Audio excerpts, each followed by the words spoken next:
Kemudian merek terdaftar di DJKI. Kemudian merek tersebut tidak digunakan selama kurang lebih 3 tahun. Kemudian ada pihak ketiga berkepentingan yang merasa dirugikan. Kemudian pemilik merek mengajukan gugatan ke pengadilan niaga. Kemudian dilakukannya pemeriksaan persidangan. Kemudian hakim memutus.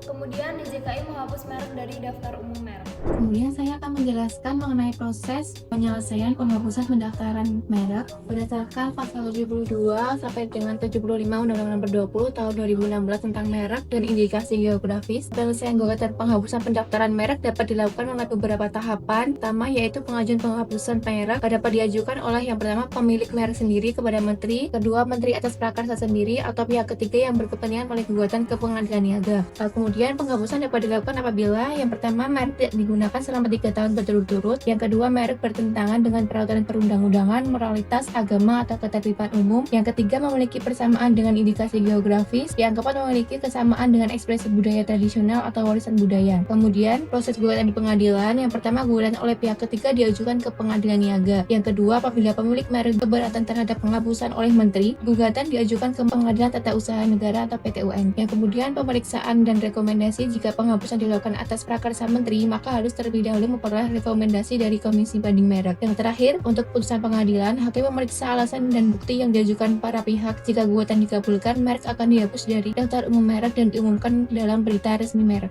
Berikutnya kami akan menjelaskan proses di pengadilan niaga. Pertama, pengajuan gugatan. Gugatan dilakukan oleh pihak yang berkepentingan melalui pengadilan niaga. Berikutnya pemeriksaan syarat administrasi dan pendaftaran, didaftarkan di Kepanitraan Pengadilan Niaga dengan membayar biaya perkara. Kemudian pemanggilan para pihak, jurusita melakukan pemanggilan kepada para pihak untuk menghadiri persidangan pertama. Kemudian tahap persidangan, gugatan diajukan ke PN Niaga tempat domisili tergugat. Kemudian panitera didaftarkan dalam 2 hari, memberi tanda terima, lalu panggil pihak dalam 7 hari. Kemudian majelis hakim ditunjuk, sidang mediasi atau rekonstruksi, jawaban gugatan, replik duplik, pembuktian, hingga kesimpulan.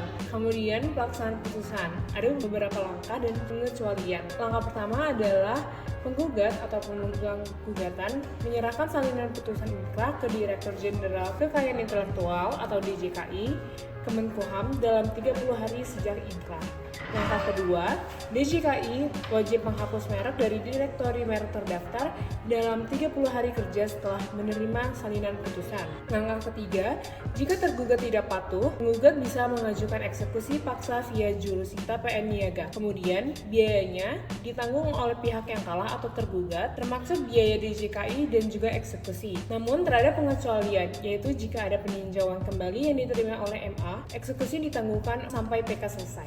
Baik, pembahasan yang terakhir yaitu mengenai contoh putusan. Jadi contoh putusan yang kami ambil yaitu putusan nomor 86 garis miring perdata titik sus garis datar merek garis miring 2022 garis miring Pengadilan Negeri Niaga Jakarta Pusat. Jadi pada tanggal 25 Agustus 2022, PT Pilar Intivitindo sebagai penggugat mengajukan gugatan penghapus merek yang bernama Harvit terhadap Lam Wen On sebagai tergugat. Gugatan tersebut diajukan karena tergugat telah mendaftarkan merek Harvit pada tanggal 15 Oktober 2014 dan memperoleh pendaftaran nomor IDM 00055782 tanggal 16 Januari 2017 untuk barang kelas 20 berupa rak piring dan perlengkapan stainless. Penggugat mendalilkan bahwa merek Harvit sebenarnya telah digunakan lebih dahulu sejak tahun 2010 dalam kegiatan perdagangan furniture, hardware, dan perlengkapan rumah tangga. Penggugat kemudian menilai bahwa merek Harvit milik tergugat tidak pernah digunakan secara nyata dalam perdagangan selama 3 tahun berturut-turut. Hakim memutuskan amar putusan yang itu mengabulkan gugatan penggugat untuk seluruhnya, menghapuskan atau setidaknya menyatakan hapus pendaftaran merek Harvit daftar nomor IDM 00055782 dan plus 20 atas nama tergugat untuk keseluruhan jenis barang. Sekian dari kami. Wassalamualaikum warahmatullahi wabarakatuh.